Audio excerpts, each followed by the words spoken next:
tuul ja puu ära, meie lapse valu. Tule vihjau ära, meie lapse valu. Pühapäevases saates näidatud lugu Ülenurme kandis maanteel autole jäänud koerast ei andnud oma loodetud tulemust. Koera peremees varjupaigaga ühendust ei võtnud. Küll aga pani see videolooke liikuma heade inimeste mõtted ning ka teod. Arengud olid väga positiivsed, et hästi palju vastukaja tuli selle koera kohta. Küsiti, uuriti, kas on peremees välja ilmunud, kas on abi meil vaja ja inimesed on väga huvi tundnud selle asja vastu. Et aga loom vajas kiiret arstiabi, toimetati ta Eesti Maaülikooli väikeloomakliinikusse. Seal pandi kutsale ka uus nimi, sest midagi peab ju ankeedis kirjas olema.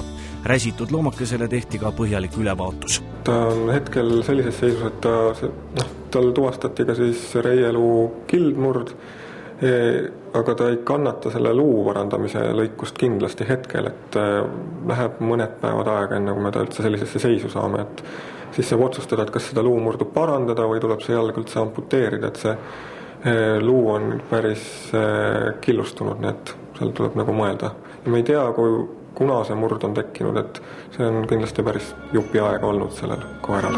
Tule tuul ja puu ära, meie lapse valu.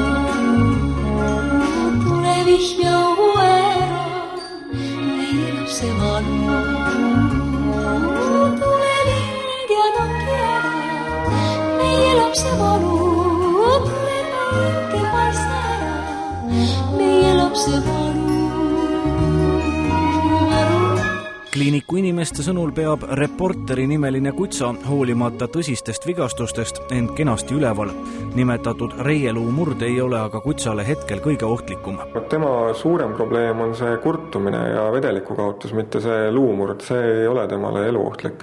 Et pigem see, et on kuskil kaua aega ilmselt olnud ja vedeliku kaotanud ja ei ole süüa saanud normaalselt. Mis see kurtumine täpselt tähendab? See, et tal on lihased kadunud ja tal on kaotanud ka oma raskuaja.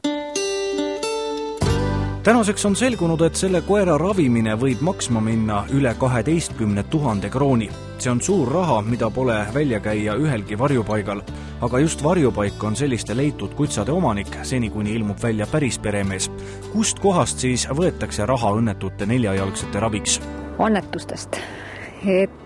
Head inimesed annetavad selle jaoks raha, et on meile enda kontole juba laekunud. Konkreetselt selle looma jaoks? Konkreetselt selle koera jaoks, Reporteri jaoks on siis laekunud ligi 6000 krooni praeguse seisuga, mis on äärmiselt kena. Isegi ilma üleskutseta, eks ole? Jah, just, sest piisas sellest esimesest saatest, kui inimesed siis juba pakkusid enda abi selle looma jaoks. Et kõik, mis tuleb märgusõnaga Reporter meile, et konkreetselt kõik see raha kasutatakse nagu selle koera ravide jaoks. Suured koerad ja väiksed koerad ja kutsikatel kellad kaelas. Suured koerad ja väiksed koerad kutsikatel kellad kaelas. Kuid lisaks tavakodanikele on lubanud seda koera toetada ka Eesti Loomakaitse Selts. Seltsi liige, kiirreageerija Heiki Valner pani asjad liikuma. Mehe sõnul võetakse vajaminev raha avariidesse sattunud loomade abistamise fondist. Mis fond see selline on? See fond sai alguse sellel suvel, kui Randveres jäi siis auto alla üks Moskva valvekoer nimega Ritsi ja see lugu liigutas väga paljusid inimesi ja nad tegid siis annetusi suisa 110 000 krooni me saime kokku. Tänaseks päevaks me oleme siis ravinud terveks lisaks Ritsile 6 koera, kes on auto alla jäänud ja samuti 6 kassi. Lisaks on saanud ka 2 eraisikut me käest ilma protsendita laenu, et ka nende koertega siis juhtusid õnnetused ja ka need loomad said terveks ravitud, nii et tänase seisuga siis 8 koera ja 6 kassi. Suurtel koertel hääl on kuuri, väikstel koertel vaikne uurim. Suurtel koertel hääl on kuuri, väikstel koertel vaikne uurim. Seega võib Reporteri nimeline Tartu kutsa hingata kerge südamega. Tema ravi ei jää rahapuuduse tõttu olemata.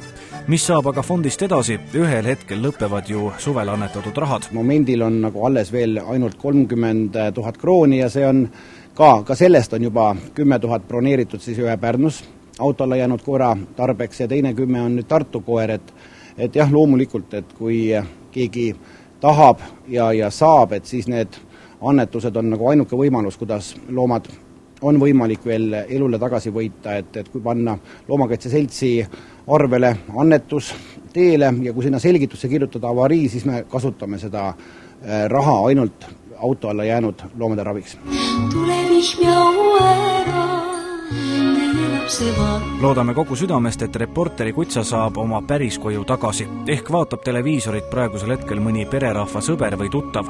Ja kui peremees peakski välja ilmuma, siis ei pea ta muretsema suurte ravikulude tasumise üle. Seda raha temalt tagasi ei nõuta. Ma arvan, et kuna ka Tartu inimesed praegu koguvad raha väga usinalt ja meie katame ainult selle osa, mis nüüd tartlastel puudu jääb, et siis praegu on jõulud ka ja et seda peremeest ei oota miskit, et ta ei pea siis mitte midagi maksma.